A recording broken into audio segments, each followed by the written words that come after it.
Makasa kita kun mosupak tag balaod, balaod sa yuta, balaod sa Ginoo. So naagit tay sala ana. Pero dunay panahon nga ang pagsupak nato og balaod dili mahimong sala. Kanus man na mahitabo. Bawo mo. Wa mo kibaw. Kani kung nahitabo sa tong ebanghelyo. Basta mo supak tag balaod alang sa pag-alagad sa nanginahanglan nga tao kana pwede ra gid nagdi takasa. Mauna kung ang ambulance magdala og kanang sana masakiton or na aksidente, pwede na sila mo counterflow sa traffic. Di ba gidili man as traffic ang counterflowing? Sugato na nila. Pwede na sila mulabang og red signal. Pwede na muagig one way.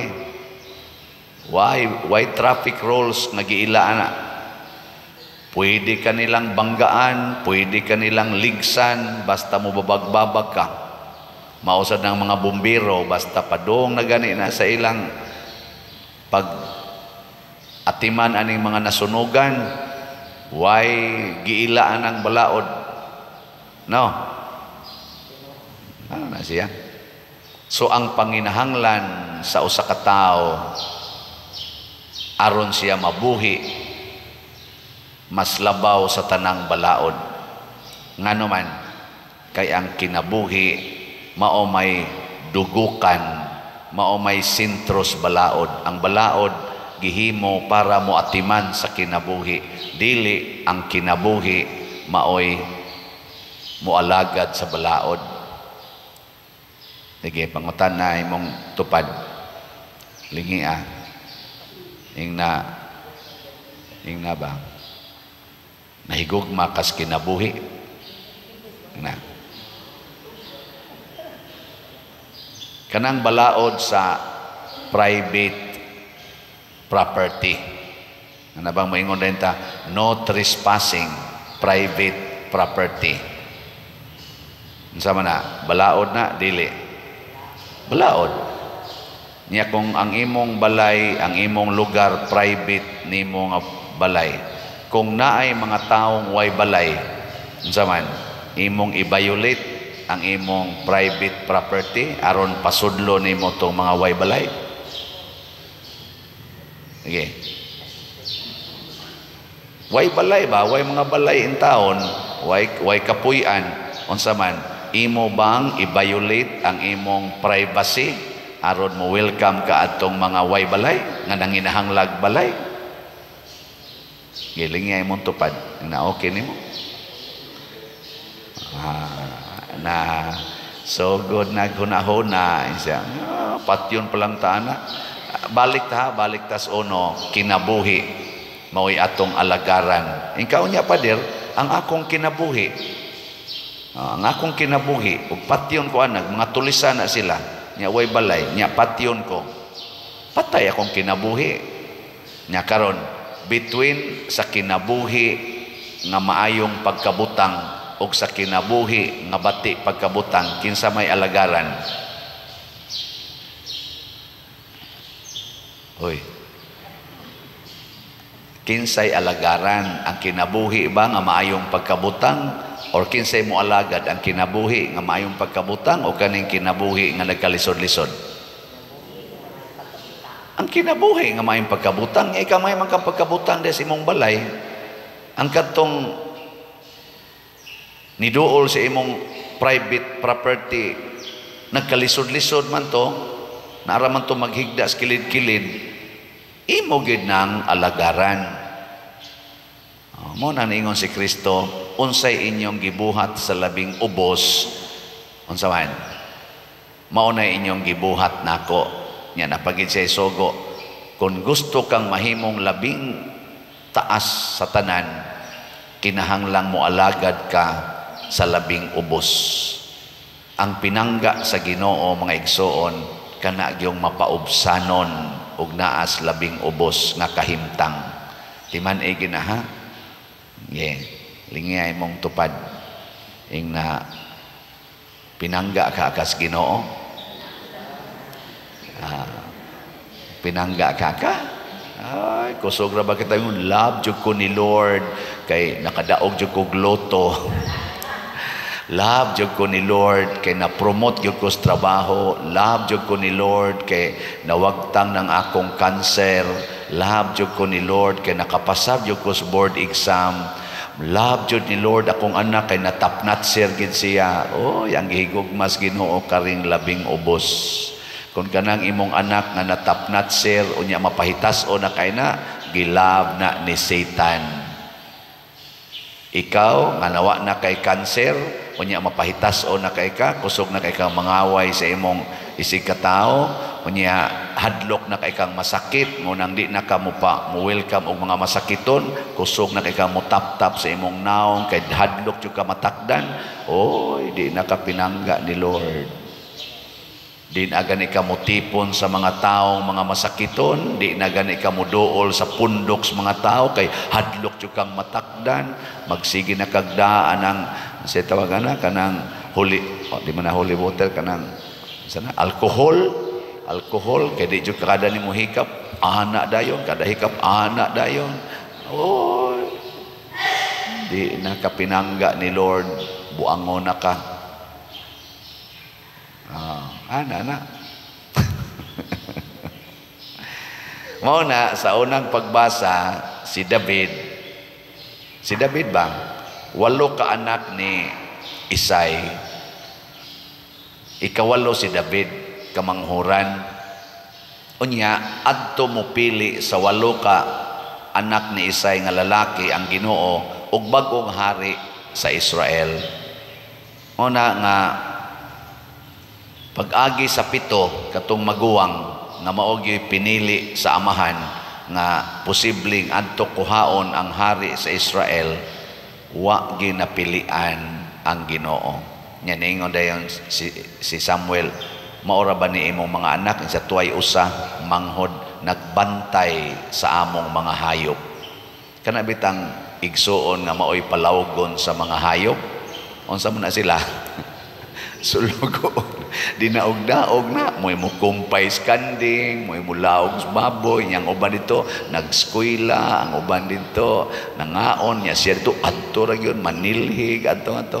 Maon ay trabahong David, ang iyang mga igsuon, ni tambong sa kumbira, nga espesyal nga kumbira, nga gihimong Samuel, si David to asa, giingnan to sa amahan, dito ka, ay pag-apil din sa, kuan man ka, patambungon man ka, bantay ito mga hayop dito, maunsaw niya to. Wa kay labot, bata pa ka, manghod ra ka. Di pa kaangayan, nga mutambong ani, dito ka, pagbantay dito. Ato man lang sa David. Mao to nga niingon dayong Ginoo, di ko magtan-aw naong, tan-aw na ko ang kasing-kasing. Pero si David, all of the above. Ang kasing-kasing nindot, ang iya sang naong puwa-puwa, nindot pagyog mata, o niya, guwapo pagyod. Kaning nagwali sa inyong tanaw, naong ani, pilion kas Ginoo.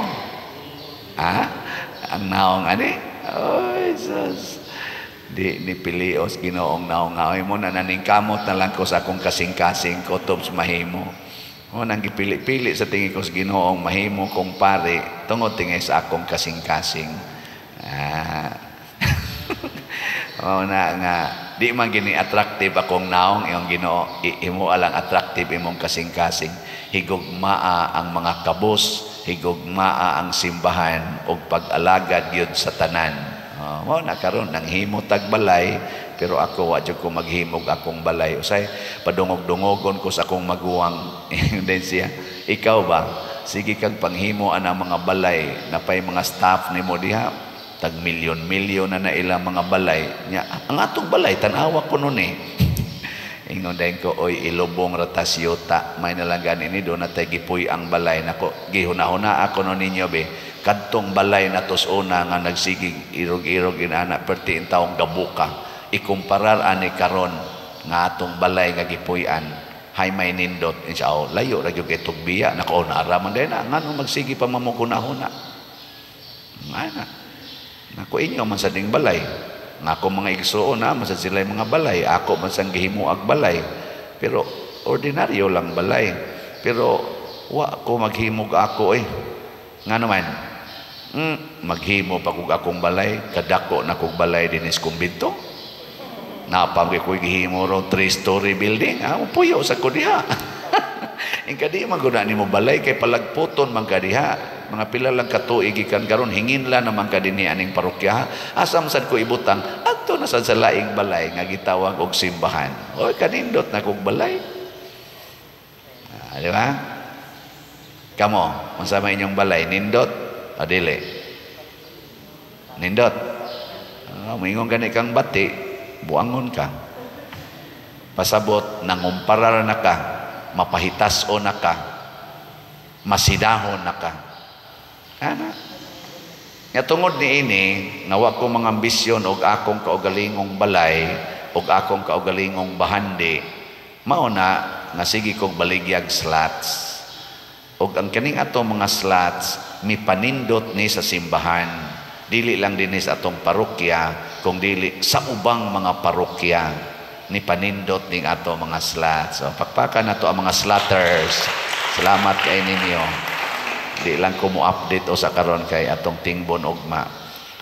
mo panindot niyo muhatag pagid ni katagbawan sa mga gigutom tungod anang sige natong panghatag og mga bugas dili tingali sa tanang higayon pero naagyoy malipay sa matag higayon nga manghatag na ta at least 4 times a year manghatag tas mga kabos nga pamilya pero kini nga to mga suking paminawan din magsigilag balik-balik naasad sila once a month unang akong point ba hinaot unta nga ang Ginoo malipay magtan-aw sa atong kasing-kasing dili ta magsigigtuman anang balaod kanabang mga proper laws kanabang gamito na to ang balaod aron protektahan ang atong kaugalingon kung dili gamito na to ang balaod aron higugmaon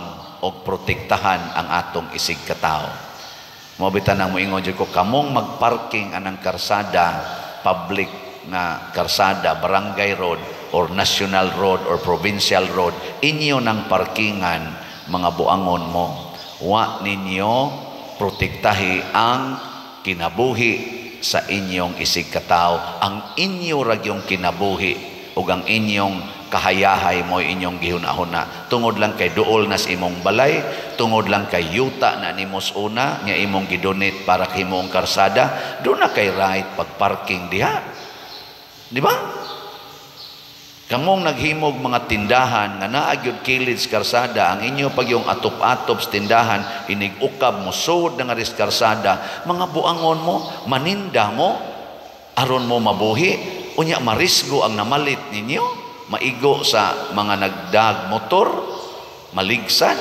pila naman ka buok insidente nga namalit in taon ang bata pagdaga niyag balik ngadto sa ila naligsan nya kulatahon ra ba ninyo ang nakaligis kay nagdanghag kanay kulatahang naninda nganong naana naninda diha sa kilid sa karsada nya matraffic pagyud labi nagdaghang mamalit nya anha pagyud i-parking ang mga sakyan ng dagko inig-deliver sa mga kanang naang kunuhay ilang paliton nga mga stocks anha pagyud i-parking atubangas tindahan porti na lang gamayas na hibiling dan di man ang ilad ang pagpanginabuhi pero maamong sa dang laing kinabuhi wa na sa naayo lingi ay mong tupad ingna wa ka manindas kilid dan ingna huna-huna ba imong silingan kamusang nangural sakto man ang pagpangural sa balay kay protection man na sad sa imong kinabuhi pero ang imong kural nakawagtang nas agianan sa imong silingan nga inig abot nas mga kanang mga emergency di na in taon sila kadali-dali o ikyas sa emergency kay naalihan sa imong koral. Guba na lang sa kanang koral ni mo no? Di naman mo sanong.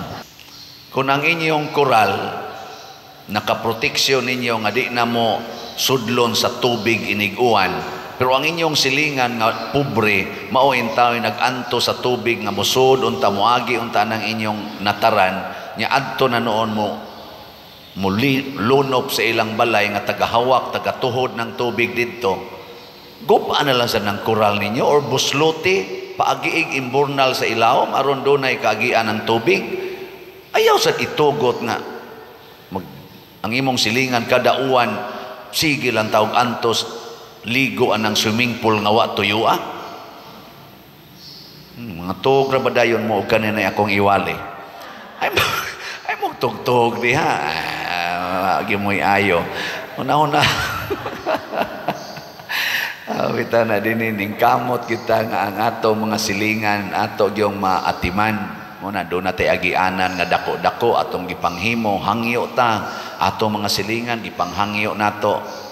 Anang pasalamat sa ko sa atong kapitan dinhi si Cap Victor Comendador kay supportive kay siya sige pader ato ning lihokon nga maayong-ayon ning atong drainage og mga agianan.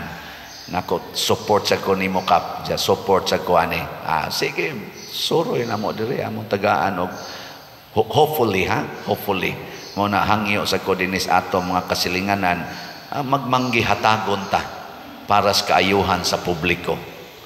Hangyo si Mayor Aljo nga kung mahimo gani unta pader makahimo ta diha og kanang kuan gid lapad-lapad nga karsada nga mosud gyud sa interior diha sa inyong lugar aron naay mga emergency makasud ang bumbiro ana nako sige kuan ganing mayor atong suwayan na suroy-suroy mi ngadto na man dinhi lugar nga 3 meters ra gyud distansya at bang namang balay nako hain ka aning balaya atong gubon.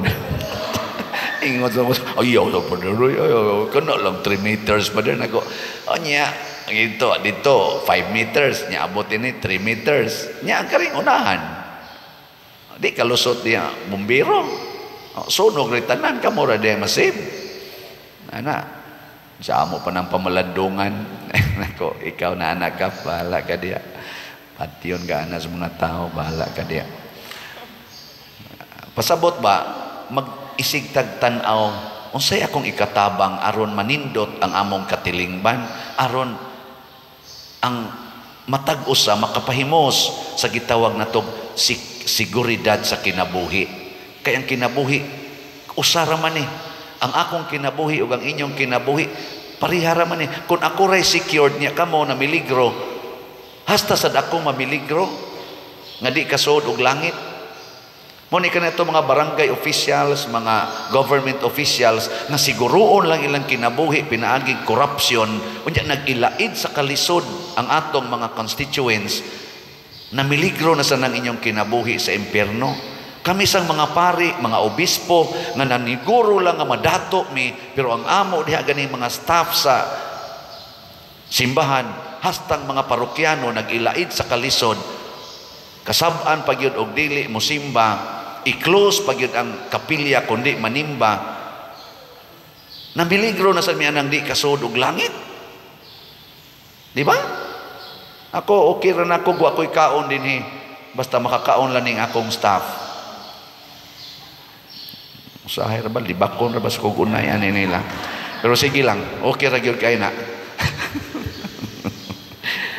bitaw halag magkaon kog luy-ag asin kay mo man ay kinaon na kusona basta sila secured lang naman kay panahon nga nai-offer din makakita ko lami itong gi-offer da ini kadto na kus lamisa wa na diha putos na last offer mo ina kay gipistahan na di man ko masuko ingon man ko at least nalipay sila say makapangutana ko say lami atong biko nga gihatod diri kadtong chocolate nga gi-offer unsa kay lami ato tanaw na ko diya mga kuan na malang mga kanana malang mga tak sa chocolate na hibilin ba mga abog-abog na lang. Ako taong anaon usahay. Lami man di ay. Pero di man ko masuko ana kay ingon man ko ibutang kay nas lamisa public na nato. Pero pag huna-huna sad mo sa uban. So ngato sang mga cook in town, ila in taong pamuston ana ang plato-plato niya butang agngan. Basta na ana gani mga kanang ingon ana ba. Ila din ang putos-putoson niya butang agngan. Kay naman sa giuban nga digyon mo tahod ba nga. Digyon mo huna-huna nga napaday ko'y mga kauban. Pero normal ra na siya. Sige lang, di alam mo. Natag-usa nato mo huna-huna ana. Ug mauna ang gikinahanglan sa Ginoo. Mauna ang balaod nga gipangita sa Ginoo. Ang balaod gamiton para sa tao, dili ang tao gamiton para sa balaod. Nindog na ta.